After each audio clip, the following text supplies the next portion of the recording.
Welcome to the world of precious Ramotswe, kind, observant, and always guided by common sense and a good cup of bush tea. Tell us where in the world you are listening from. It brings us joy to see how far these stories travel. If you enjoy these mysteries, don't forget to like and subscribe. It helps us bring you more cases from Botswana. Botswana is a country that does not hurry. The days begin with a slow unfurling, like a blanket shaken out upon the land, and the light of the sun spreads across the red earth with patience and certainty.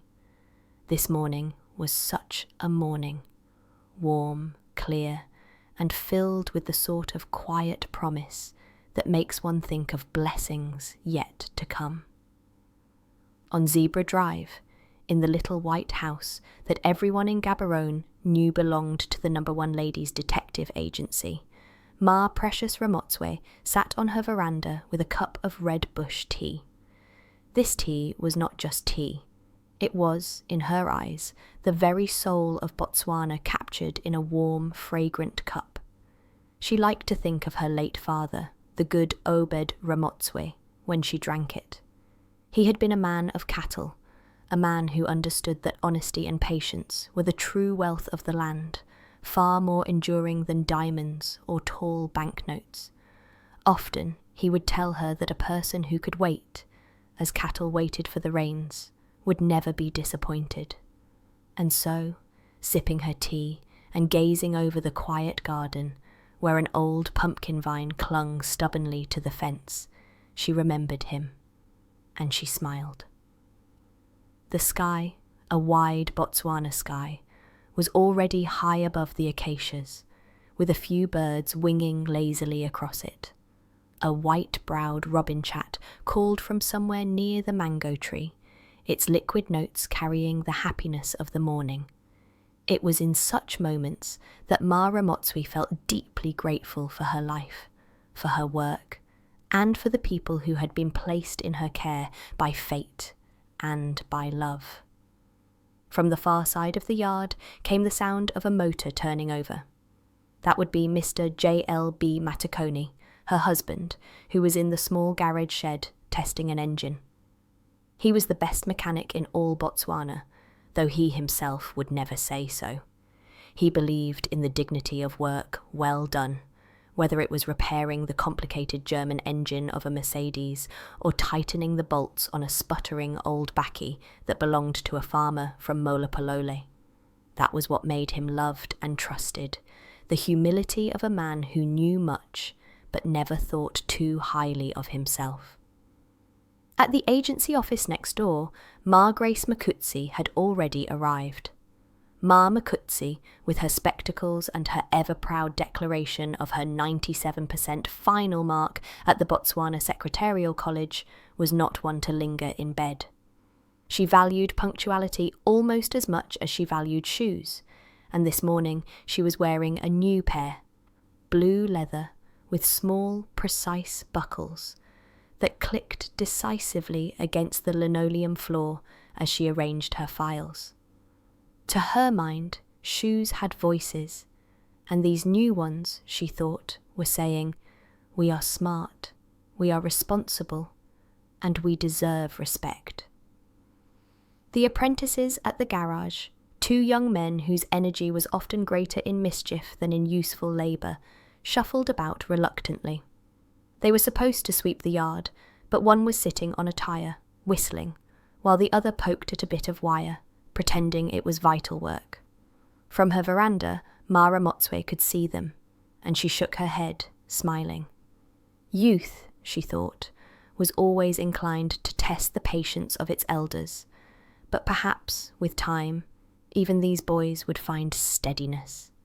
The day stretched before her like the wide road to Serowe. There was no hurry to step upon it, but step upon it she would. Cases did not arrive every day, and she was glad for that. Too much trouble would be like too much salt in the stew, enough to spoil the meal entirely. Yet when people did come, bringing with them their sorrows, confusions, or suspicions, she welcomed them. For this was her calling, to listen, to see with gentle eyes, and to find the truth that often lay quietly beneath the surface of words. She lifted her teacup again, letting the steam curl against her face. In the distance, she could hear the faint hum of the main road, the sound of taxis and lorries heading into Gaborone. The city was growing, as all cities do, with new shops and buildings rising along its streets. But she loved most the slower rhythm of her neighbourhood, where people still greeted one another by name, where one could hear the cry of guinea fowl in the late afternoon. Her mind wandered, as it often did, to her father's sayings.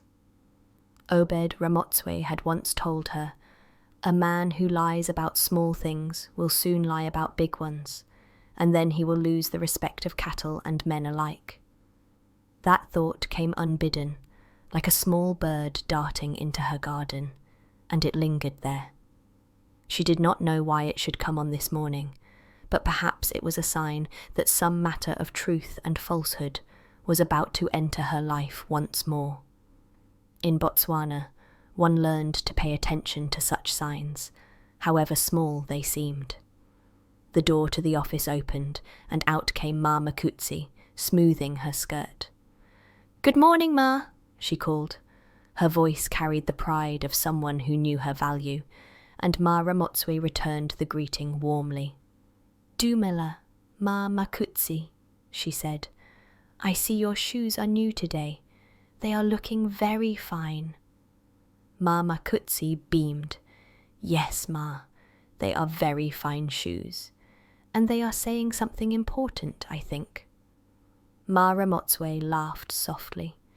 "Shoes always have something to say, if one listens carefully."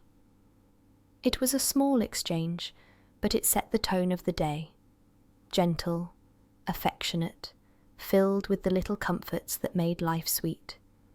And yet, even as the morning unfolded in its unhurried way, there was a feeling, a faint stirring in the air, that change was coming. Somewhere, someone was carrying a question or a worry that would soon find its way to the veranda of the No.1 Ladies' Detective Agency. And when it came, as such things always did, Ma Ramotswe would be ready, with her tea, her patience, and the wisdom of Botswana at her side. By mid-morning, the Botswana sun had climbed high, warming the corrugated iron roofs of Gaborone and brightening the red dust along the road to Zebra Drive. The air shimmered faintly with heat, though not the fierce heat of January. This was a kinder warmth, the sort that made one feel that life was generous. Ma Ramotswe, having moved now from the veranda to the office of the No.1 Ladies' Detective Agency, sat behind her desk and arranged the files of ongoing cases. There were not many cases at present, just one matter involving a shopkeeper who suspected his assistant of giving away bread to a cousin, and another that concerned a missing goat that had likely wandered into the wrong kraal. Both of these would, in time, be solved by gentle questions, and by listening to people until they told the truth. But today, there would be a new case, though she did not yet know it. Ma Makutsi had just set down the typewriter cover with a precise little flourish when there was a knock on the office door. She looked up quickly. Visitors always brought a ripple of excitement to her. "Somebody is here, Ma," she whispered, as if a client were an exotic bird that might take fright if spoken of too loudly. "Please show them in," said Ma Ramotswe. The door opened, and in stepped a man in his late 30s, tall and neatly dressed in a brown suit that looked a little too warm for the weather. He carried himself with formality, as though stepping into an office required careful ceremony. His shoes were polished, his shirt freshly ironed, and yet there was something about his expression, an unease, a hesitation, that gave away his discomfort. "Dumela ra," said Ma Ramotswe, rising with her customary courtesy. "Please come in and sit down." The man inclined his head politely. "Dumela, Ma. Thank you." He settled himself into the visitor's chair, which was not nearly as comfortable as Ma Ramotswe's own, and smoothed his trousers nervously. His hands, large and well kept, fidgeted with the brim of his hat. "My name is Mogorosi," he began. "I live here in Gaborone, but my family is from Mochudi. I have come to you because I have heard that you are very good at finding the truth." Ma Ramotswe inclined her head modestly. Praise was pleasant, but it must never be swallowed whole. One must sip at it carefully, as one sipped at strong tea. "We do our best here," she replied. "The No.1 Ladies' Detective Agency has always believed that people deserve to know the truth, even if it is not easy to hear." The man looked relieved at these words, though his unease did not entirely leave him. "It is about my younger brother, Kabelo," he said. "He has been in Johannesburg for some time. He tells everyone at home that he has a very good job there, an office job with a big company. He writes letters to my mother saying he is well dressed and important, but Ma, there are things I have heard." Ma Makutsi, who had been listening with keen attention, leaned forward slightly. Her shoes creaked, as if they too were curious. "What have you heard, Rora?" she asked. "That he is not working in such a fine office at all," said Mr. Mogorosi. "That he is doing some other kind of work, but I do not know what. Perhaps something ordinary, perhaps something he does not want us to know. I cannot say, but our family is preparing to arrange a marriage for him. A girl from Molopolole has been spoken of. How can we do this if we do not even know the truth about his life?" There was a silence, filled only by the ticking of the wall clock and the faint hum of a fly circling the window. Ma Ramotswe looked carefully at the man. His face was earnest, his eyes anxious, not angry. This was not a case brought from malice, but from genuine concern. "You wish us to find out the truth?" she asked gently. "Yes, Ma, before the family commits to anything. Marriage is for life, and lies should not be part of it. My father used to say that a house built on sand will fall with the first rain. I fear that Kabelo is building on sand." It was a good metaphor, thought Ma Ramotswe. People often hid their true circumstances out of pride, and pride, like sand, could shift beneath one's feet. She remembered her father's words about lies, spoken long ago under the shade of a camel thorn tree. A man who lies about his work will soon lie about his heart. "We can look into this," she said at last. "We cannot promise what we will find, but the truth is always there, waiting to be uncovered. Sometimes it is close by, sometimes further away, but it is there." Relief washed across the man's features. He leaned back slightly, as though a weight had been lifted.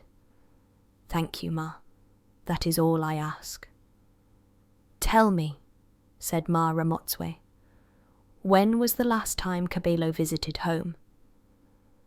"Not for nearly 2 years," said Mogorosi. "He sends letters, as I have said, but they are not very detailed. They speak of being busy in an office, of wearing a suit, of doing important things, but never the name of a company, never the name of a supervisor, only vague talk." "That in itself is something," murmured Ma Makutsi, who could never resist pointing out the obvious. "If you have a good job, you are proud to say the name of it. I was very proud to say that I was at the Botswana Secretarial College, and I was 97%, which is almost 100%, which is very close to perfection." The man gave her a polite smile. "Yes, Ma, that is true." Ma Ramotswe shot her assistant a fond glance, then turned back to the client. "Do you still have the letters he wrote?" "Yes, my mother keeps them in a small wooden box. I can bring them here." "That will help," said Ma Ramotswe. "We will read them carefully. Words can hide things, but they can also give themselves away." The man stood up, his posture more relaxed than when he had entered. "I thank you, Ma. Whatever you discover, we will accept. It is better to know, even if it is disappointing." He shook hands with her, then with Ma Makutsi, and made his way out into the sunlight. The door closed softly behind him, leaving the office filled with a thoughtful quiet. For a while, neither woman spoke. Then Ma Makutsi adjusted her spectacles and said, "I think this Kabelo is not telling the truth, Ma. You can see it already. Johannesburg is full of people who go there with big dreams and come back with nothing, or they never come back because they are ashamed." "Perhaps," said Ma Ramotswe slowly, "but perhaps also he was afraid of disappointing his family. Pride is a heavy thing to carry, Ma Makutsi, sometimes heavier than any suitcase." The assistant nodded, though her shoes seemed to whisper a note of disapproval. Shoes did not like deception. Ma Ramotswe rose and walked to the window, looking out over the street where a donkey cart rattled past. She thought of the many young men who had gone south, to the mines and the factories, chasing dreams of money and respect. Some had succeeded, but many more had not, and too often they returned home with lowered eyes and empty pockets. This, she knew, was the way of the world. And yet, it was not the way of Botswana, where truth and honesty were more valued than riches. She turned back to her desk, her mind already arranging the first steps of the investigation. There would be letters to read, people to speak with, questions to ask in the patient, unhurried way that revealed far more than blunt interrogation ever could. Outside, the sun glinted on the bonnet of a car parked near the garage. Mr. J.L.B. Matakoni emerged from under its hood, wiping his hands on a rag, his face calm as ever. He had not heard the client's words, but she knew he would support her in this work, as he always did. For in Botswana, marriage was not a small thing. It was the binding of two families, two lives, and if deceit lurked at its foundation, the whole structure could crumble. "Yes," murmured Ma Ramotswe quietly, almost to herself. "We must find out the truth, for truth is like the sun. It cannot stay hidden forever." Every case at the No.1 Ladies Detective Agency had its own rhythm, like a song sung by the land itself. Sometimes it was a song of sadness, sometimes one of suspicion, and sometimes it was mixed with a little comedy. For no matter how serious a matter might be, life in Botswana always had its lighter side, and it was this that made burdens bearable. The lighter side, in this case, was carried on the determined click of Ma Grace Makutsi's shoes. The blue pair she had worn that morning had made a fine impression, but now she had changed into her new brown leather ones, polished until they shone like chestnuts. She walked into the office with her head high, her spectacles catching the morning sun, and announced, "These shoes are saying something very important, Ma." Ma Ramotswe looked up from her teacup. "And what are they saying today, Ma Makutsi?" "They are saying that their owner is a woman of position. They are saying that she is not just an assistant, but a co-director of a very important agency. They are saying that people must listen to her." Ma Ramotswe hid her smile behind her cup.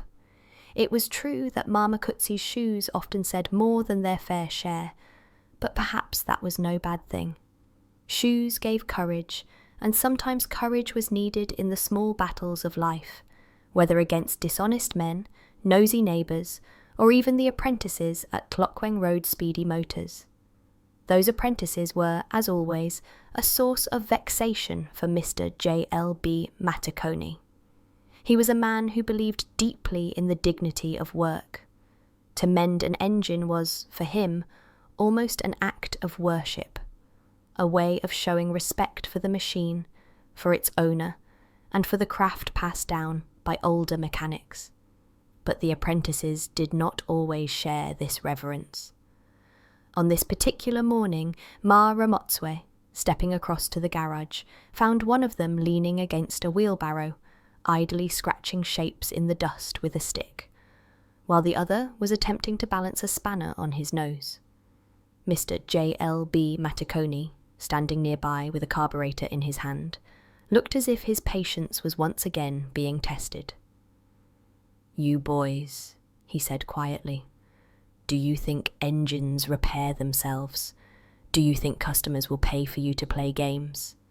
The apprentices straightened, chastened for the moment, though their eyes already glinted with mischief.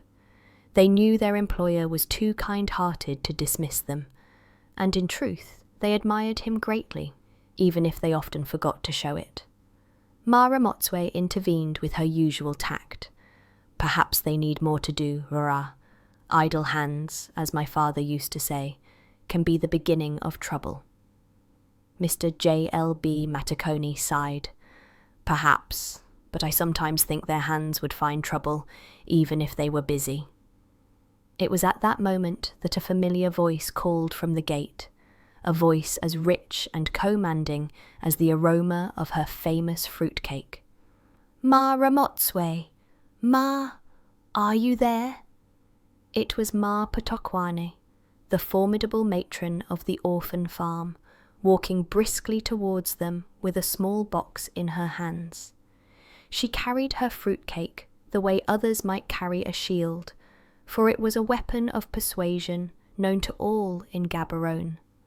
"Ah, Ma Potokwane," said Ma Ramotswe with a smile, "you have brought us something."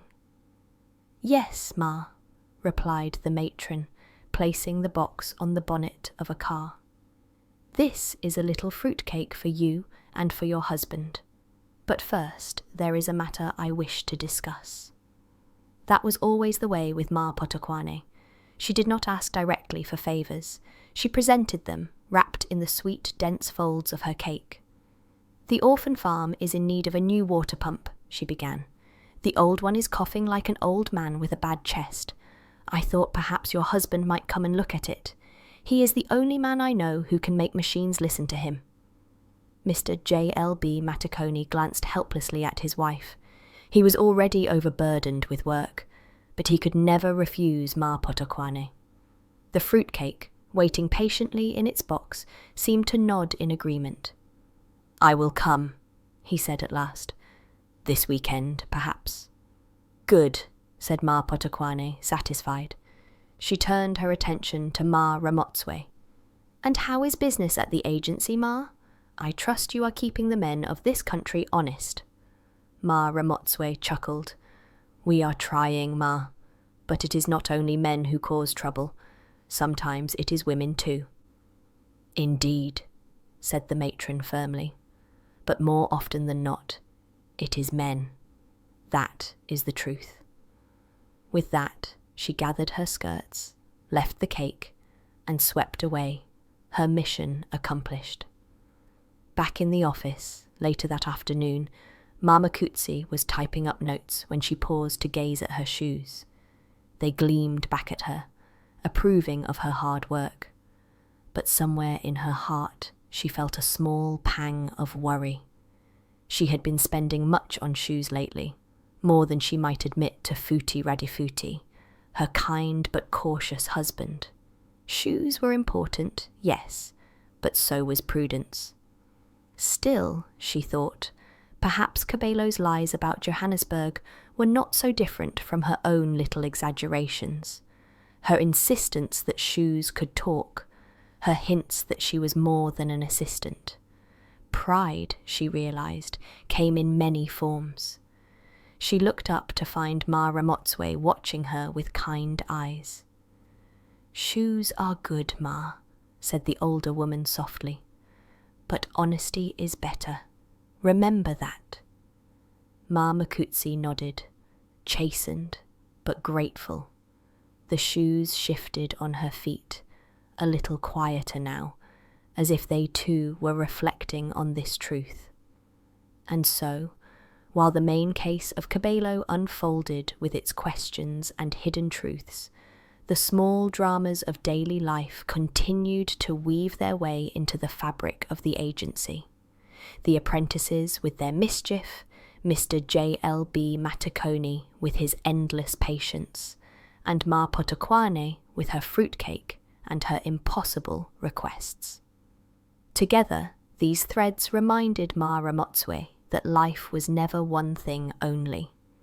It was serious and humorous, burdensome and light, a mixture of troubles and blessings, all of which could be endured with kindness, patience, and perhaps a little tea. In detective work, even of the most gentle and domestic kind, there were always moments when the path seemed clear, only to twist suddenly into confusion. Ma Ramotswe knew this well, and she accepted it without irritation. A false lead was not a failure, she reminded herself, but simply another way of learning what was not true. Cattle, after all, often wandered in the wrong direction before they found their way back to the kraal. The case of Kabelo was proving to be no exception. That afternoon, after a brief visit to Mochudi to speak with Kabelo's mother and collect the letters, Ma Ramotswe returned to Zebra Drive with more questions than answers. The following day, a man arrived at the agency who introduced himself as a distant cousin. His name was Rakagosana, and he claimed he had once worked in Johannesburg at the same time as Kabelo. He was a tall man with a confident stride, the sort of man who looked as if he had important things to say. He seated himself across from Ma Ramotswe and declared, "That boy, Kabelo, he is a very successful man. He works in an office on Commissioner Street. I saw him with my own eyes." Ma Ramotswe listened carefully, as she always did, allowing him to speak without interruption. "He was wearing a suit, Ma, a fine grey suit with a red tie. He told me he was working for a big company that sold building supplies. I think it was called City something, City Construction, perhaps." Ma Makutsi, who was taking notes, raised her eyebrows. "That is very detailed," she said. "Are you sure of the name?" The man hesitated. "Well, perhaps it was another name. I cannot remember exactly, but I am certain it was something like that."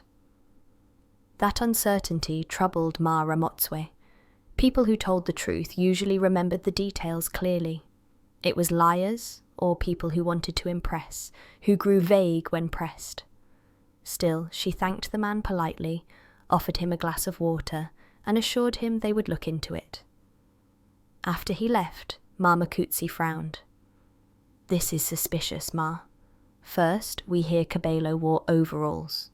Now we hear he wore a suit. Which one is it? It cannot be both." "Perhaps it can," said Ma Ramotswe quietly. "There are men who wear overalls during the day and suits at night when they wish to appear more successful than they are. We must keep our minds open." She was right to be cautious, for the next clue came from an entirely different direction. Later that week, a letter arrived at the agency addressed to Kabelo, but mistakenly delivered to their box. The handwriting on the envelope was unfamiliar, but the postmark was from Johannesburg. Inside was a simple note written in clumsy English. "Your shifts are changing next month. Please report at 7 in the morning instead of 8. There was no company name, no signature, only the hint that Kabelo was working shifts, which sounded more like factory or warehouse work than an office job. "This is the truth, Ma," declared Ma Makutsi triumphantly. "Only people who work with machines and boxes have shifts. Office people do not talk about shifts. They talk about meetings." "Perhaps," said Ma Ramotswe, She turned the letter over thoughtfully. But it could also be a trick. We must be careful. Over the next week, false leads multiplied like thorn bushes on a path. One day, they heard from a young man in town who claimed Kabelo had been seen driving a delivery van. Another day, an older woman insisted she had met him at a bank in Johannesburg, where he was working as a clerk. Each story contradicted the other, leaving only confusion. People like to talk, sighed Ma Ramotswe, and when they do not know the truth, they invent it. That is the way of human beings. But there was more than talk. A visitor from Johannesburg, a trader selling fabrics, told them he had once bought cloth from a stall where Kabelo was helping. He was polite, yes, said the trader, but he did not look like a man with a fine job. He looked like a man doing small work for small money. This, too, was a clue, though not a final answer.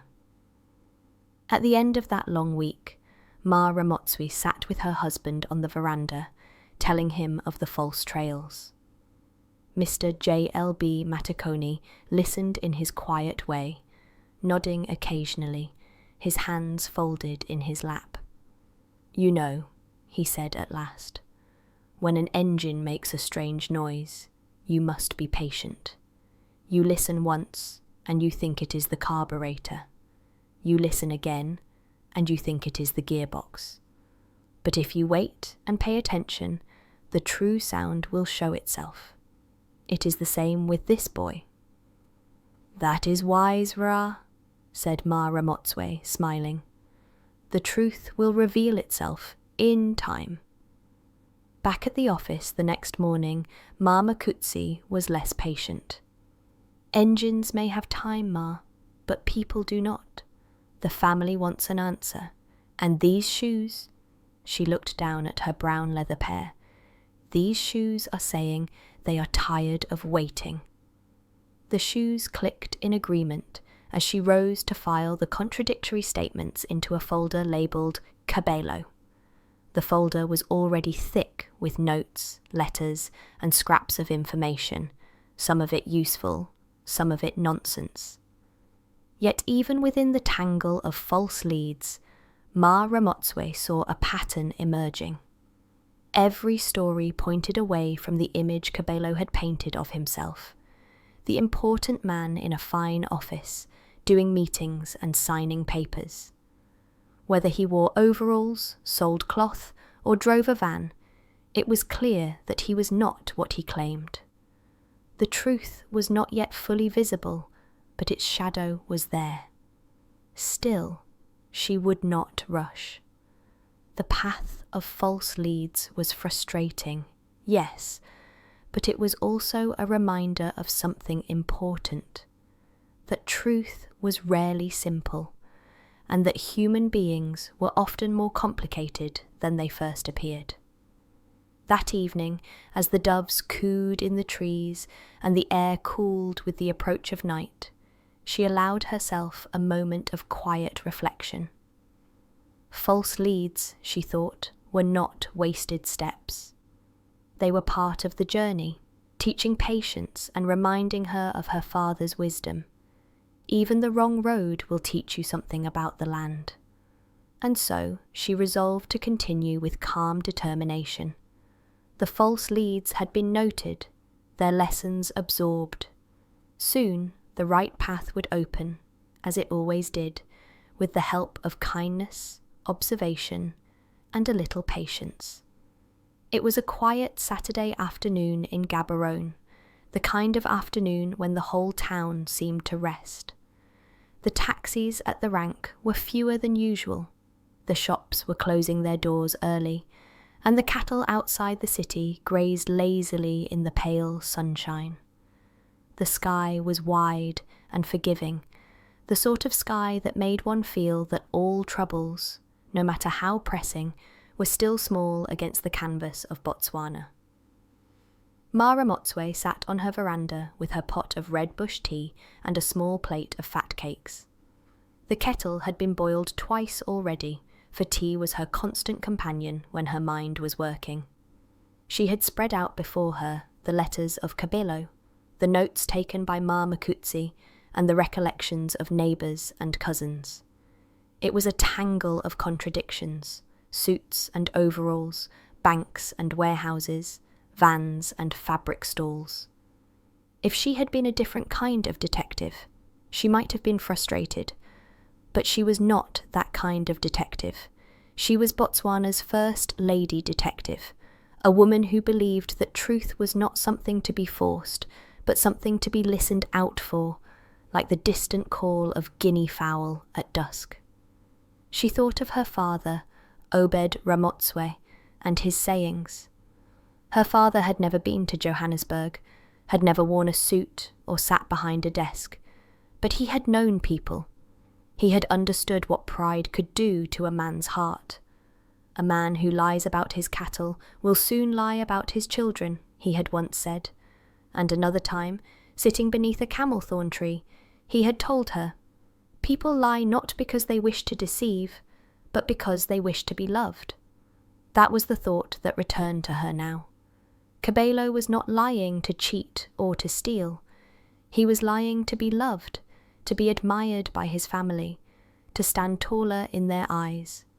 It was a sad kind of lying, born of shame and fear, not of malice. Such lies were not as poisonous as others, but they still did harm, because they built walls where there should be open doors. Later that evening, her reflection was interrupted by the arrival of Ma Makutsi, who had come carrying a small parcel of groundnuts and wearing yet another pair of new shoes, green ones this time, with delicate stitching along the sides.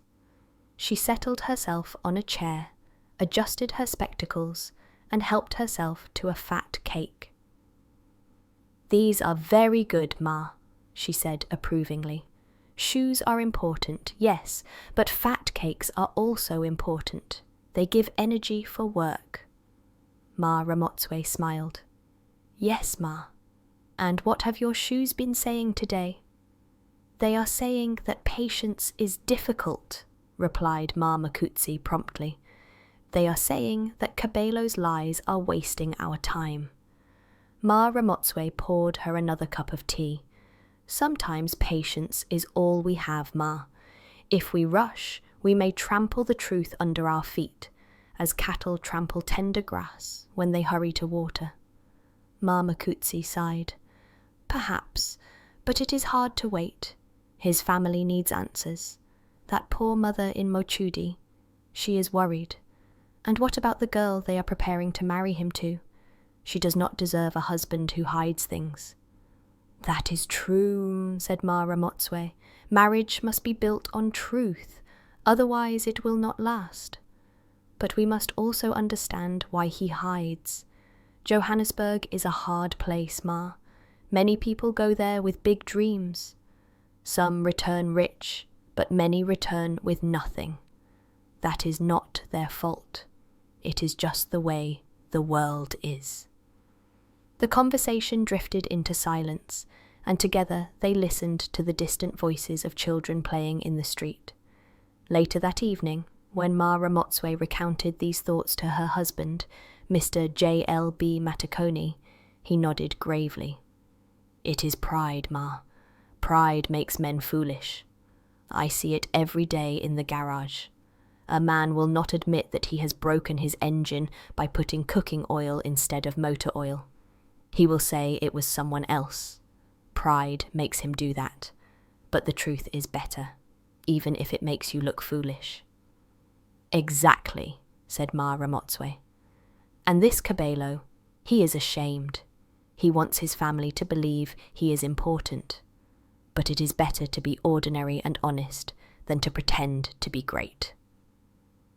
At that moment, one of the apprentices wandered into the sitting room, still wearing overalls stained with oil.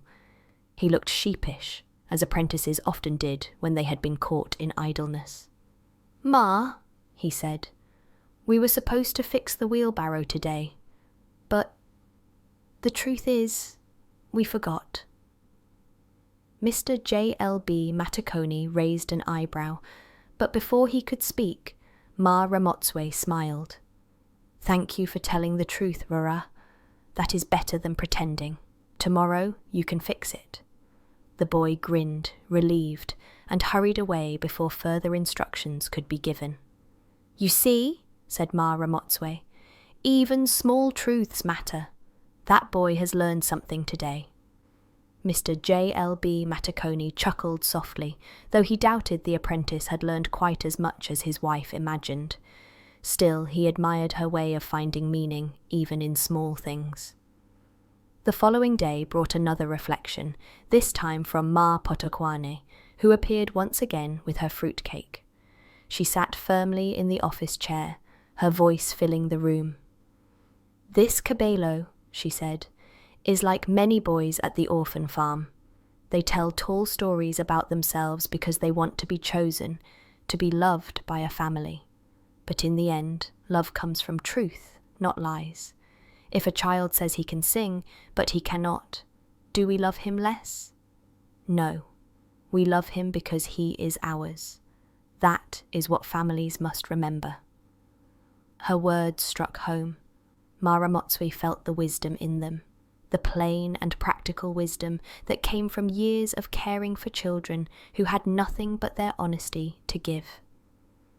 After Ma Potokwane left, Ma Ramotswe sat alone in the office for a long time, gazing at the stack of papers on her desk. She thought about the values that made Botswana strong: truth, respect, patience, and community.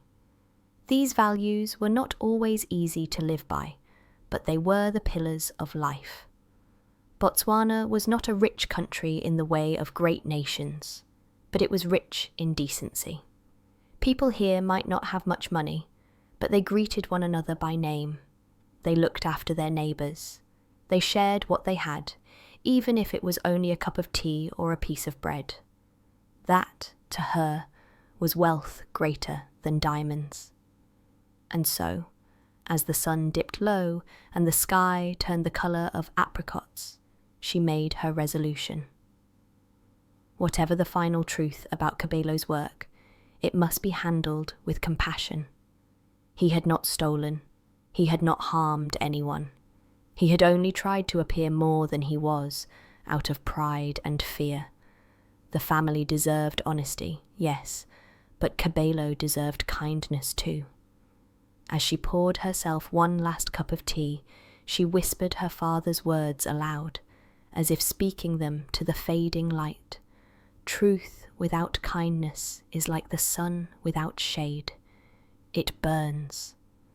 And with that thought resting firmly in her heart, she prepared for the next step in the case, determined that honesty and gentleness would guide her hand. The truth, when it finally revealed itself, came not with noise or drama, but with the quiet of a late afternoon breeze. That was often the way in Botswana, Ma Ramotswe thought.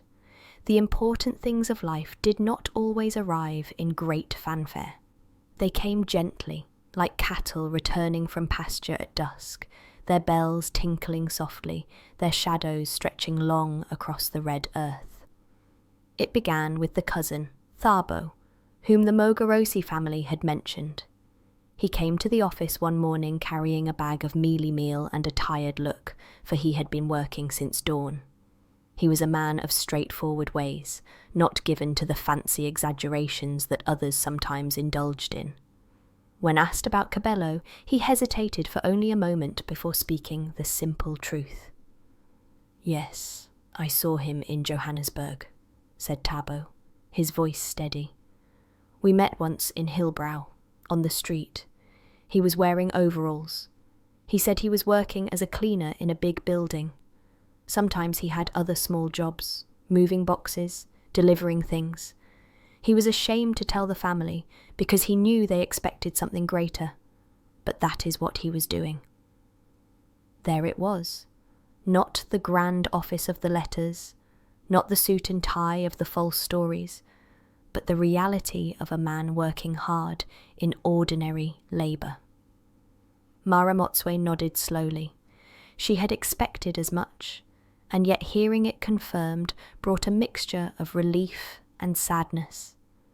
Relief, because the wandering shadows of rumour had now settled into shape. Sadness, because Kabelo's shame had weighed so heavily on him that he had woven a net of lies to hide it. She thanked Thabo for his honesty and promised to deliver the truth with kindness. "He is not a bad man," she said gently. "He is only a man who feared disappointing his people." That afternoon, she sent a message to Mogorosi, asking him to come. He arrived promptly, his face etched with worry. She offered him a chair, poured him a cup of bush tea, and then told him what she had learned. "Your brother is not working in an office, Rara. He has been doing small jobs in Johannesburg, cleaning, carrying, delivering. Honest work, but not what he said." For a long moment, Mogorosi was silent. His hands gripped the cup, though he did not drink. At last, he spoke, his voice low. "I feared this. He wanted us to believe he was a man of importance. But now what shall we do?" Ma Ramotswe leaned forward. "You will do what families in Botswana have always done. You will accept him as he is, not as he pretended to be. Work is work, Rara. There is no shame in earning an honest wage. The shame lies only in hiding." Her words seemed to ease him, for he nodded slowly. "Yes, my father used to say that the man who digs a hole for water is as important as the man who drinks it. We will accept him." The next step was to bring Kabelo himself into the conversation. Arrangements were made, and a week later he returned from Johannesburg, thin and nervous, his eyes darting like those of a man expecting reproach. When he entered the family yard in Machudi, his mother was waiting beneath the mopane tree, her hands folded in her lap. His brother stood beside her, and there too, at their request, was Ma Ramotswe, seated quietly on a stool, as if she were only an observer and not the thread binding them all together. "Kabelo," said his mother softly, "we are glad you have come." He shifted uneasily. "Yes, Ma, I am here, but perhaps you are angry with me." "No," said Mogorosi firmly. "We are not angry. We only want the truth. That is all." There was a silence, broken only by the rustle of leaves overhead. Then Kabelo spoke, his words halting at first, then gathering strength. "It is true. I do not work in an office. I have never worked in an office. I clean buildings, sometimes I carry things. Once I sold cloth in a market. I sent those letters because I wanted you to be proud. I did not want to come back to Machudi as a failure." His shoulders sagged, as though the weight of years had been lifted off him. His mother rose and went to him, laying her hands on his arms. "My son, you are not a failure. You are my child. That is enough. If you sweep floors, then sweep them well. If you carry boxes, then carry them honestly. That is what makes a man, not a title." Tears glistened in Kabelo's eyes. "I was ashamed." "Do not be ashamed," said Mogorosi quietly. "You have worked. That is better than stealing or lying in idleness. We will tell the family the truth, and as for the marriage, let us wait. When you are ready, when you are steady, then it can be discussed again." The moment was not grand, not marked by applause or great proclamations. It was simply the quiet restoration of honesty, the mending of a small tear in the fabric of family. Ma Ramotswe watched, her heart full, knowing she had done her work. Not the work of exposing criminals or catching thieves, but the gentler work of healing the small wounds caused by pride and fear. On the drive back to Gaborone, she reflected on the case. Some detectives might have sought glory in big discoveries, but for her, the glory was in these small reconciliations, in a son's shoulders lifting, in a mother's eyes softening, in a family learning that love could survive disappointment. When she reached the agency, Ma Makutsi was waiting eagerly. "Well, Ma, did he confess? I said he would. I told you those letters were suspicious." "Yes, Ma," said Ma Ramotswe with a smile. "He confessed. But remember, confession is not the end of the story. It is only the beginning of forgiveness." Ma Makutsi adjusted her spectacles, chastened but still triumphant. "My shoes said so all along," she murmured. "They said he was lying." The shoes clicked approvingly as she returned to her typewriter, and Ma Ramotswe poured herself another cup of tea. The case was resolved, not with punishment, but with truth and compassion. And in Botswana, that was always the best kind of resolution. Evening in Botswana is unlike evening anywhere else. The sun, which all day has blazed down upon the red earth, begins to soften, dipping low until it rests like a great orange fruit on the rim of the world. Shadows stretch, the air cools, and the land seems to pause as if to say, "Here is the end of the day. Here is the moment to rest." On Zebra Drive, in the little white house with the blue trim, Ma Precious Ramotswe sat once again on her veranda. Before her, the sky was a canvas of pinks and purples, streaked with the first stars that dared to show themselves before the night fully claimed the sky. In her hand was her inevitable cup of bush tea, steaming and fragrant, its earthy sweetness filling her senses. At her side sat her husband, Mr. J.L.B. Matakoni, his overalls exchanged for a clean shirt, his hands folded quietly on his lap. They had finished their evening meal, a simple stew of beans and pumpkin, with a little beef added for strength. The apprentices, still at the garage, had been heard laughing earlier, their voices carrying across the yard. Ma Ramotswe hoped they would never lose that laughter, even if she also hoped they might one day become a little more serious.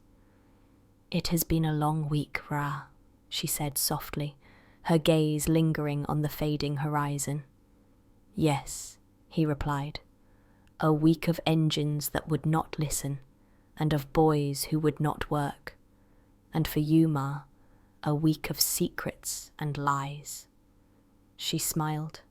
"Not lies, Rara, only a man who was afraid.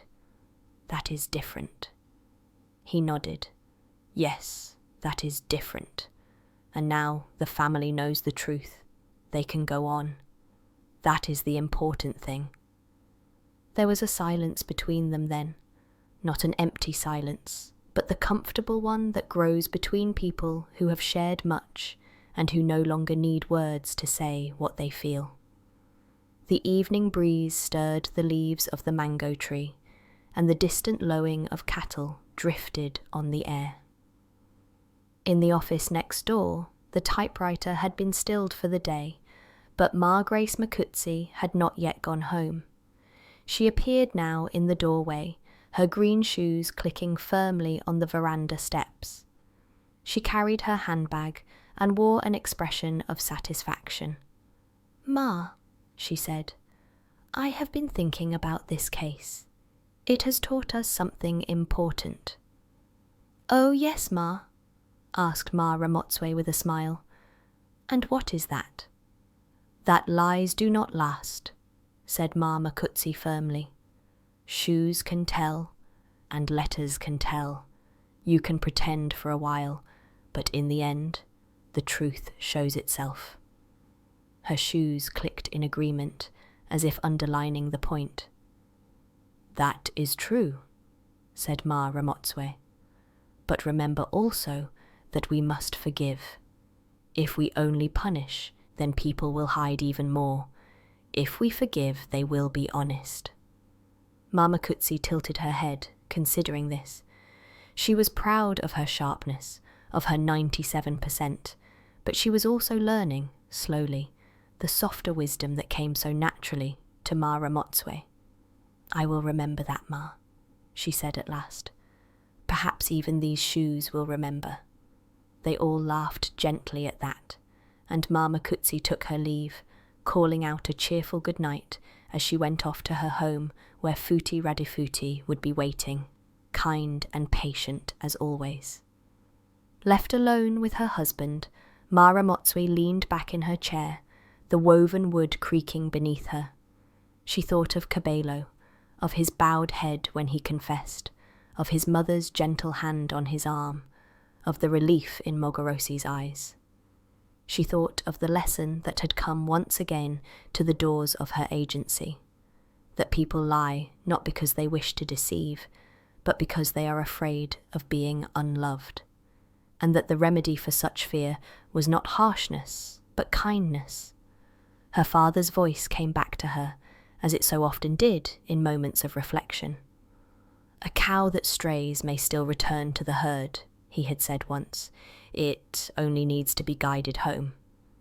That was her work, she thought, not to condemn, but to guide, to help people find their way back to honesty, back to family, back to themselves.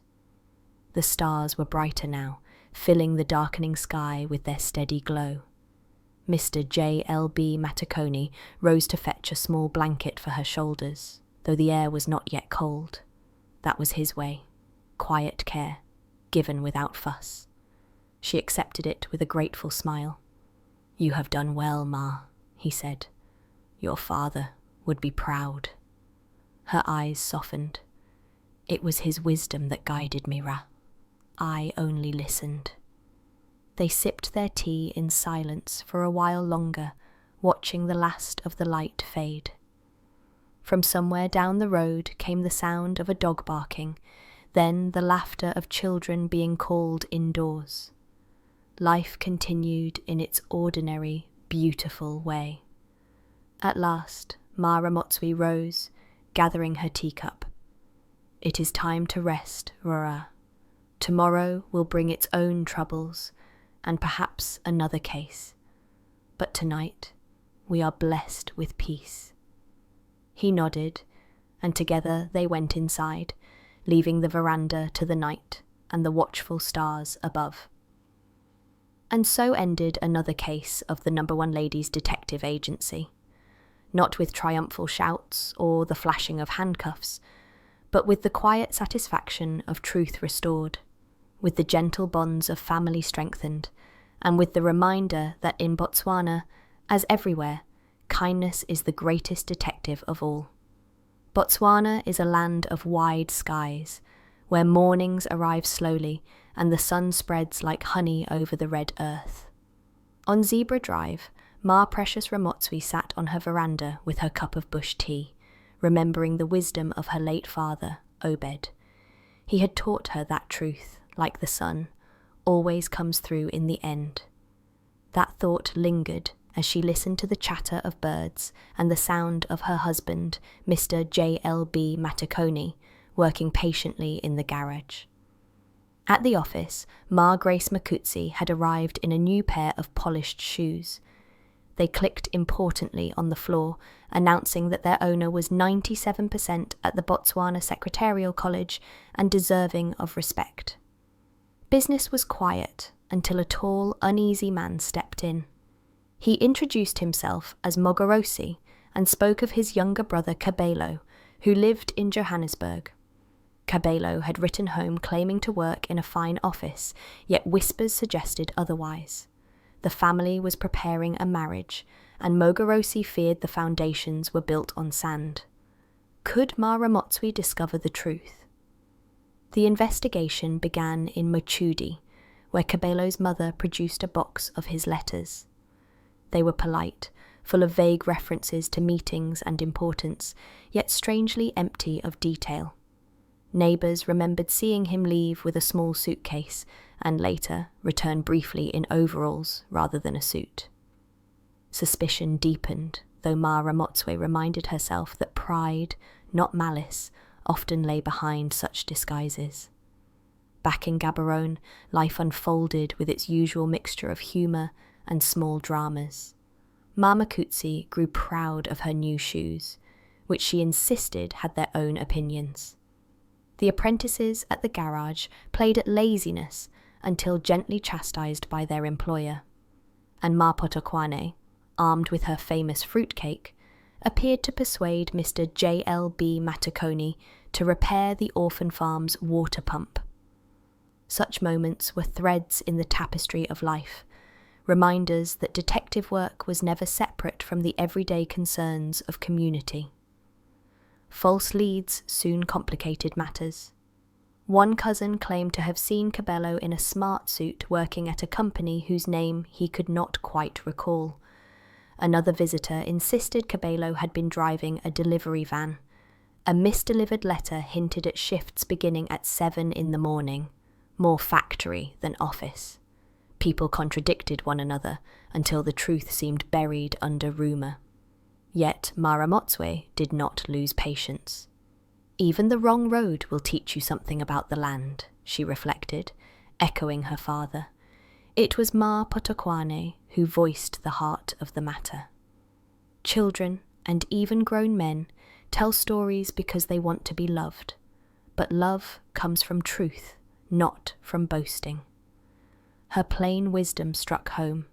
Ma Ramotswe saw that Cabello's lies were the lies of fear of being ordinary, fear of disappointing those he loved.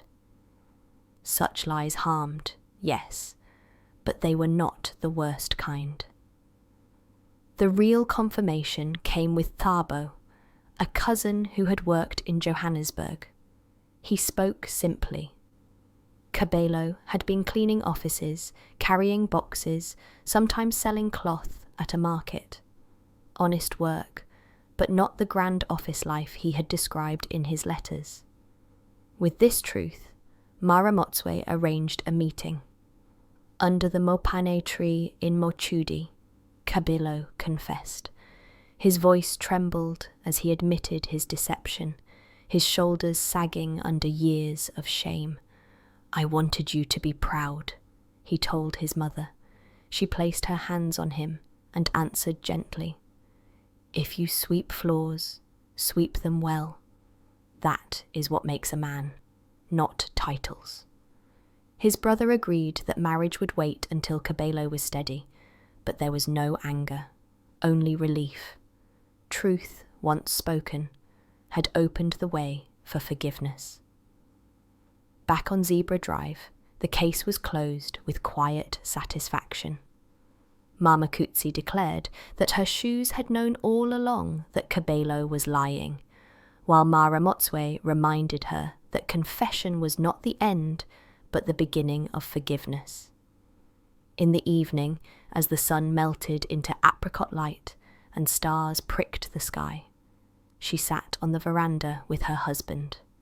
They sipped tea in companionable silence, listening to the distant sounds of children at play. She thought of her father again. A cow that strays may still return to the herd. It only needs to be guided home. That was her work. Not punishment, not triumph, but gentle guiding. And in that moment, with the warmth of bush tea in her hands and the calm of Botswana around her, she felt the deep contentment of a woman who had done her work well. For truth had returned to a family, kindness had mended pride, and the wide Botswana sky had watched over it all.